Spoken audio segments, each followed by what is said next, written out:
মাঠের ক্রিকেটের আলোচনায় আহমেদ শেহজাদ নামটা এখন আর শোনা যায় না। পাকিস্তান সুপার লিগ থেকে অবসর নিয়েছেন। সম্প্রতি পাকিস্তানের 50 ওভারের ঘরোয়া টুর্নামেন্ট চ্যাম্পিয়ন্স কাপ থেকেও নিজেকে সরিয়ে নিয়েছেন। জাতীয় দলের দরজা তো অনেক আগে থেকেই বন্ধ। মাঠের চেয়ে এখন সামাজিক যোগাযোগ মাধ্যমেই বেশি তৎপর শেহজাদ। ঘরের মাঠে বাংলাদেশের বিপক্ষে পাকিস্তান ধবল ধোলাই হওয়ার পর কয়েক দফা পাকিস্তানের দলের সমালোচনা করেছেন শেহজাদ। এবার বাংলাদেশ সিরিজ নিয়ে রবিচন্দ্রন আশ্বিনের কথার জবাবে আরও একবার পাকিস্তান ক্রিকেট নিয়ে ব্যঙ্গ করেছেন সাবেক এই ওপেনার। বাংলাদেশের বিপক্ষে পাকিস্তানের সিরিজ হারার পর ইউটিউব চ্যানেলে পাকিস্তান দল নিয়ে হতাশা প্রকাশ করেছিলেন আশ্বিন। এই ভারতীয় স্পিনার পাকিস্তানের কিংবদন্তি ক্রিকেটারদের নাম উল্লেখ করে বলেছেন, বিশ্বাস হচ্ছে না পাকিস্তান দল এখন কোথায় নেমে গেছে। তিনি বলেছিলেন, আমার সবচেয়ে বেশি খারাপ লাগছে কার জন্য জানেন? পাকিস্তানের ক্রিকেট ইতিহাসের জন্য। ওয়াকার ইউনুস, ওয়াসিম আকরাম, শোয়েব আখতার, ইমরান খান, ইনজামামুল হক, ইজাজ আহমেদ, সেলিম মালিক, সাইদ আনোয়ার, আমির সোহেল, এমন আরো কত নাম। পাকিস্তান ক্রিকেটের ঐতিহ্য কত সমৃদ্ধ।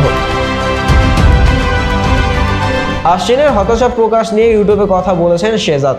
তবে আশ্বিনকে কোনো জবাব না দিয়ে তিনি ব্যঙ্গ করেছেন পাকিস্তান ক্রিকেটের বর্তমান অবস্থা নিয়ে। শেহজাদ বলেছেন, আপনি কেন অবাক হচ্ছেন আশ্বিন? উদ্বিগ্ন হওয়ার কিছুই নেই।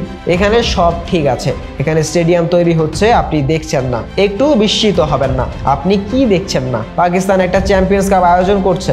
অপেক্ষা করুন আর দেখুন কতজন খেলোয়াড় এখান থেকে বেরিয়ে আসে, এখান থেকে কিভাবে পেসাররা উঠে আসে। আপনি কি এটা দেখছেন না? আপনি কেন অবাক হচ্ছেন? বাংলাদেশের কাছে ধবল ধোলাই হওয়ার পর লাল বলের ক্রিকেট আরো বেশি খেলার কথা বলেছিলেন পাকিস্তান অধিনায়ক শান মাসুদ। তবে ইংল্যান্ড সিরিজের আগে সেই সুযোগ পাকিস্তান পাচ্ছে না, কারণ 12 সেপ্টেম্বর শুরু হবে চ্যাম্পিয়ন্স কাপ। 5 দলের এই টুর্নামেন্ট শেষ হবে 29 সেপ্টেম্বর, অর্থাৎ ইংল্যান্ডের বিপক্ষে প্রথম টেস্ট শুরুর 8 দিন আগে। এ সময় পাকিস্তানের ক্রিকেটারদের ওয়ানডে খেলা নিয়ে অনেকেই সমালোচনা করেছেন। শেহজাদও সেই তালিকায় যুক্ত হলেন।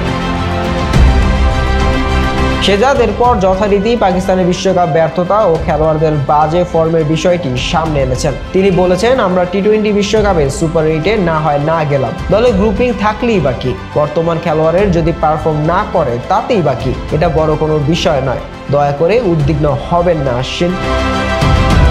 শাহরিয়ার আহমেদ জয়, ডেস্ক রিপোর্ট, আইকন স্পোর্টস।